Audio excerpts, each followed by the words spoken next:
Hey everyone, welcome back to the channel. My name is Michael /Pokioz. We talk all things Pokemon card investing on this channel with a particular lens on the sealed side of things. In today's video, I'm going to talk about where to spend your money in a falling market.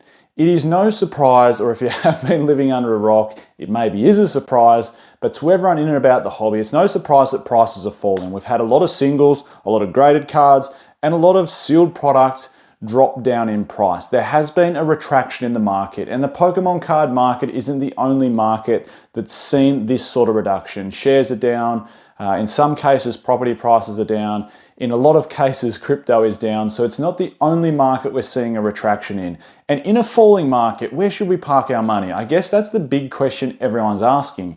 And I always refer back to a very, very famous quote from Warren Buffett, which is to be fearful when other people are greedy and to be greedy when other people are fearful. That's a really, really important quote because at the moment, you know, I wouldn't say there's fear around, but there's maybe a little bit of, I suppose maybe there is a little bit of fear, maybe a little bit of anxiety around the market at the moment. And a lot of that spreads from the fact that a lot of people in the Pokemon investing space haven't been here for very long. Like, it's their first rodeo, so to speak, with a market that's pulling back in price. And it's quite typical this time of year as well, with funds going to different directions, with holiday period and Christmas around the corner and kids and families and holidays and everything else in between. We get it. Like, there's a lot of other places to spend your money at the moment.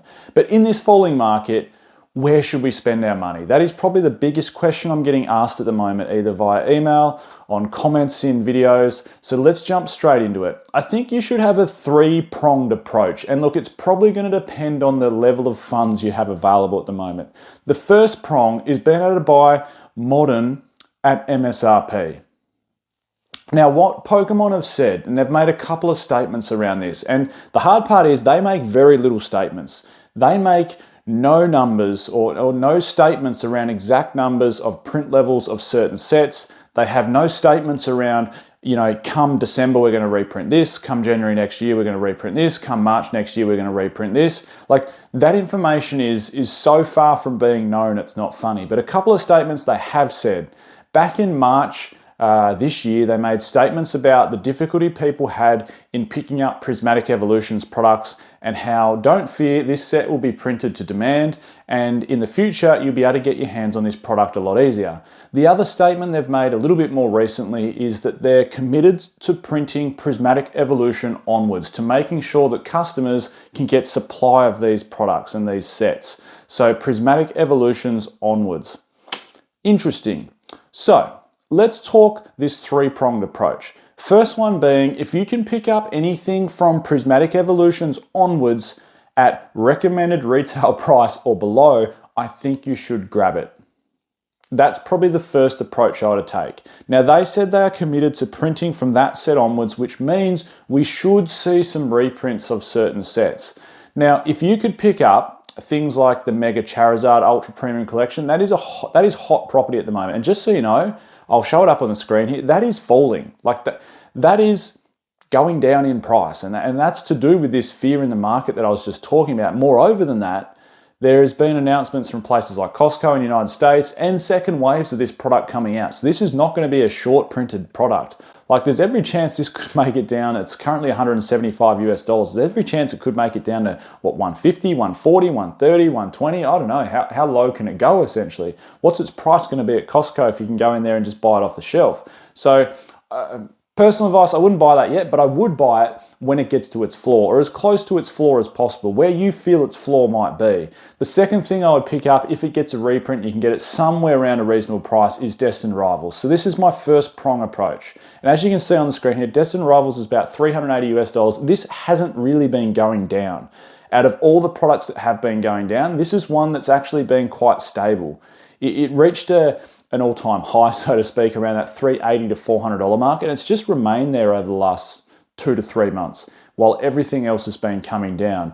Now, speaking of coming down, Mega Evolutions, which is the base set for, of course, Mega Evolution, that booster box is now down to $240 US. That has a lot of hits inside it, and it's a great base set. I think if you can get that at a good price, it is a great pickup.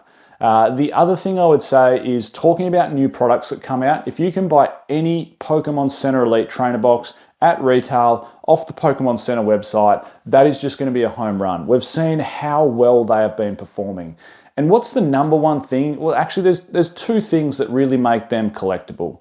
One is what the set is, and two is the promo that's inside it. So if it's a good set with a good promo, like it's absolute home run, like 151 for argument's sake. The other side is though, even if it's not the best set, but it's collectible and it has one hell of a promo that's worth a lot raw and then also worth insane money as a PSA 10, that's going to be a fantastic pickup. Look at Obsidian Flames, Pokemon Center Elite Trainer Box. That's not a great set. The booster box isn't performing all that flash hot. It came out, 2 months after Paldea Evolve, and look at how, or a little bit after Paldea Evolve, and look how those two are performing. Like, it's chalk and cheese.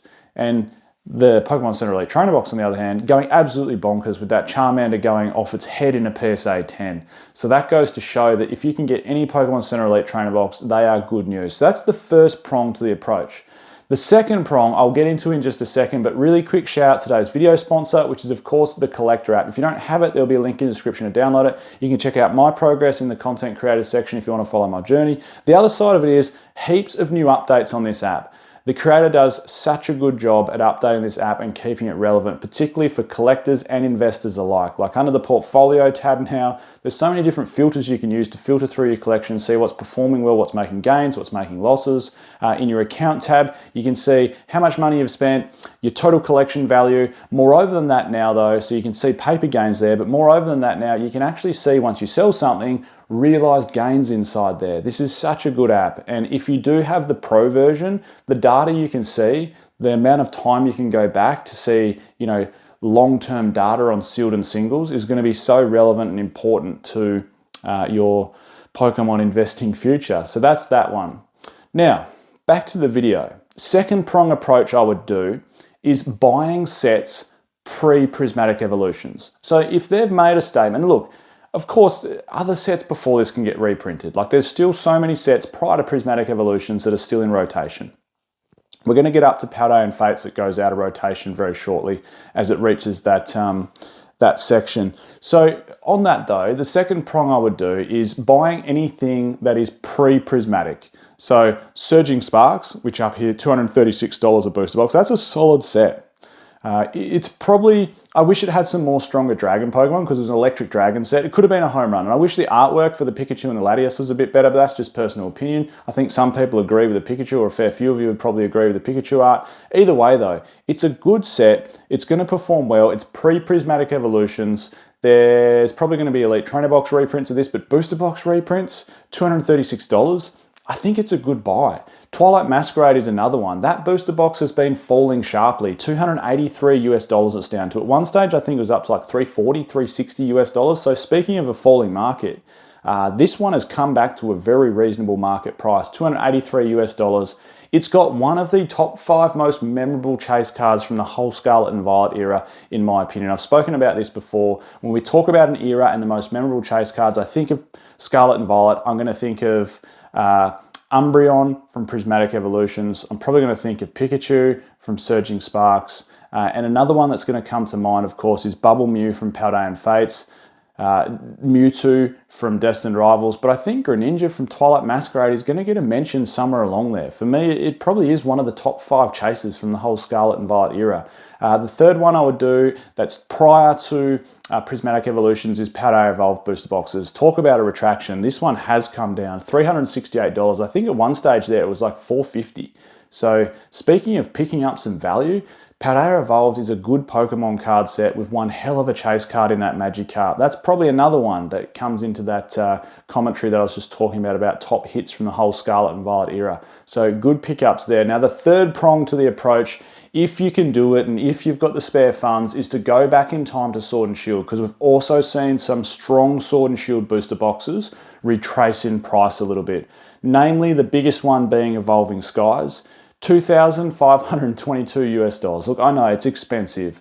Everyone was also saying that about Team Up when it was $2,500, and it's now $7,500. In my opinion, Evolving Skies is every bit as good as Team Up, if not a better Pokemon card set than Team Up. Yes, it didn't cop the short printing that Team Up copped, but in time, Evolving Skies booster boxes will become rarer. People are still ripping Evolving Skies. People want to chase those big hits inside there. It is one of the greatest modern Pokemon card sets ever made. At $2.5 in 5 years' time, you'll be saying you wish you bought one, especially if it's come back a little bit. Two more I wanted to talk to you about from Sword and Shield era. One being Fusion Strike booster box. At one stage, that was nudging like $1,100 US. Now it's back down to $942, so retraced a little bit. This is one of the most collectible booster boxes from the Sword and Shield era. It is a beautiful looking booster box. Up there, pink in color, Mew on the front, massive chase cards inside it. That Gengar is going for massive dollars. The Espeon is beautiful. The Mew and the Mew V Max, Celebi, like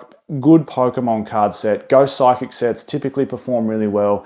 The retraction in that makes it very attractive in my eyes. And finally, one last one, Brilliant Stars from Sword and Shield. I've been spruiking Brilliant Stars for a while, saying it's one of those sets that feels undervalued. And I know that might sound like, oh, Michael, well, just because you feel something doesn't mean it's going to go up in price. But yeah, you know what, there's got to be some level of gut instinct. Like, we don't all have crystal balls and can just go, yep, this is exactly what the future is going to hold, so this is what I invest in. Sometimes it's to do with feel.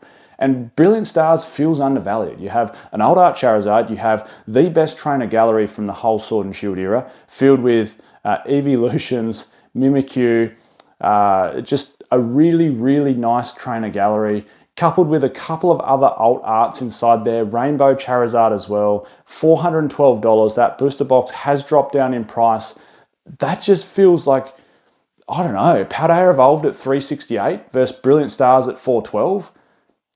Brilliant Stars is nearly the same price as Destined Rivals, a set that's just come out.